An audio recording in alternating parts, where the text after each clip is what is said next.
Assalamualaikum warahmatullahi wabarakatuh. Perkenalkan kami dari kelompok 4 dari kelas B. Di sini kami akan mempresentasikan tentang materi keanekaragaman hayati. Di sini kami beranggotakan 1. Setia Aji Saputra dengan NIM D600230089, Muhammad Rafi D600230119, Dava Abdurido Permana dengan NIM D600230123, Muhammad Arif dengan NIM D600230124, Febrian Ihsan Permana dengan NIM D600230123, Faisal Chandra Wijaya dengan NIM D600230135. Bab pertama, keanekaragaman genetik. Keanekaragaman genetik adalah suatu tingkatan biodiversitas yang merujuk pada jumlah total variasi genetik dalam keseluruhan spesies yang mendiami sebagian atau seluruh permukaan bumi yang dapat didiami.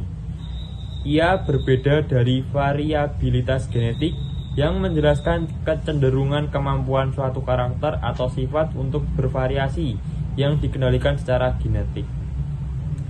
Keanekaragaman genetik memainkan peran yang sangat penting dalam sintasan dan adaptabilitas sesuatu spesies. Karena ketika lingkungan suatu spesies berubah, variasi gen yang kecil diperlukan agar spesies dapat bertahan hidup dan beradaptasi. Selanjutnya yaitu bab 2 tentang keanekaragaman spesies. Keanekaragaman tingkat spesies yaitu variasi antar spesies dalam suatu ekosistem. Contohnya, keanekaragaman tingkat jenis dalam satu genus Panthera, yaitu harimau atau Panthera tigris dan macan tutul atau Panthera pardus. Keduanya memiliki ukuran, warna bulu, tipe loreng, dan lingkungan hidup yang berbeda. Keanekaragaman satu ini dapat ditemukan pada komunitas atau kelompok berbagai spesies makhluk hidup dalam genus atau famili yang sama di suatu tempat. Biasanya, semakin jauh dari kehidupan manusia, keanekaragaman tingkat spesies pun semakin tinggi. Bab selanjutnya yaitu bab ketiga, keanekaragaman ekosistem. Keanekaragaman hayati tingkat ekosistem merupakan salah satu tingkatan jenis keanekaragaman hayati yang sangkupannya lebih luas dibanding dengan tingkat gen dan spesies. Keanekaragaman ini sangat penting bagi kelangsungan makhluk hidup. Keanekaragaman ini terjadi akibat perbedaan letak geografis yang menyebabkan perbedaan iklim dan berpengaruh pada perubahan suhu, curah hujan, dan lainnya. Terdapat berbagai bioma pada keanekaragaman ekosistem ini, yaitu 1. Tundra. Bioma tundra terdapat di kutub utara atau Arktik dan meliputi wilayah Kanada, Siberia, Rusia, dan Finlandia.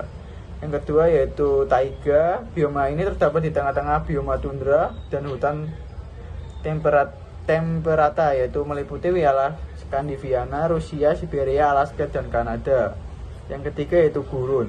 Bioma gurun dapat ditemukan di wilayah Afrika Utara, Australia, dan Asia Barat. Selanjutnya itu bioma padang rumput. Bioma padang rumput atau stepa dapat ditemukan di wilayah Tiongkok bagian utara, Asia bagian tengah, dan Amerika Utara bagian barat. Selanjutnya itu sabana. Bioma sabana ini dapat ditemukan di wilayah Afrika bagian tengah dan selatan, Brasil bagian tengah, sedikit wilayah Australia bagian utara, Nusa Tenggara Timur, serta pantai barat Madagaskar. Oke, selanjutnya lanjut di bab selanjutnya. Bab selanjutnya yaitu bab 4 mengenai persebaran geografis. Persebaran keanekaragaman hayati juga bisa kita petakan. Persebaran ini mencakup berbagai wilayah geografis di dunia yang memiliki karakteristik dan kekayaan hayati yang unik dan berbeda satu sama lain. Seperti contoh, di daerah Papua memiliki karakteristik yaitu burung cendrawasih, dan di NTT juga memiliki karakteristik hewan komodo. Berikut adalah persebaran hayati di dunia. 1. Etiopian. 2. Paleartik. 3. Oriental. 4. Australian. 5. Neotropikal. 6. Nearktik. 7. Oceanik. 8. Antartik.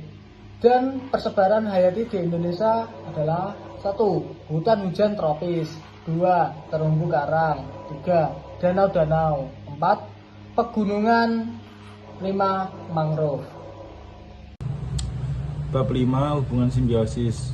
Simbiosis dari bahasa Yunani yang berarti hidup bersama adalah semua jenis interaksi biologis jangka panjang dan dekat antara dua organisme biologis yang berbeda, baik itu mutualisme, komensalisme, atau parasitisme. Organisme yang terlibat tersebut masing-masing disebut simbion, bisa berasal dari spesies yang sama atau berbeda. Macam-macam simbiosis. Yang pertama, simbiosis mutualisme. Simbiosis mutualisme adalah hubungan antara dua organisme yang berbeda jenis namun saling menguntungkan satu sama lain. Hubungan ini sangat positif karena kedua belah pihak diuntungkan. Yang kedua, simbiosis parasitisme. Simbiosis parasitisme adalah keterbalikan dari simbiosis mutualisme. Simbiosis parasitisme merupakan kondisi ketergantungan yang terjadi ketika pihak yang satu mendapat keuntungan namun merugikan pihak lainnya. Yang ketiga, simbiosis komensalisme.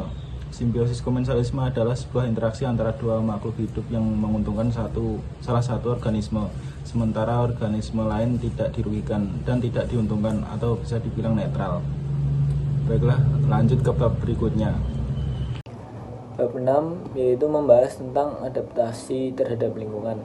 Adaptasi merupakan penyesuaian diri yang dilakukan makhluk hidup terhadap lingkungannya sebagai bentuk pertahanan diri. Kemampuan beradaptasi berperan penting dalam kehidupan agar terhindar dari ancaman kepunahan.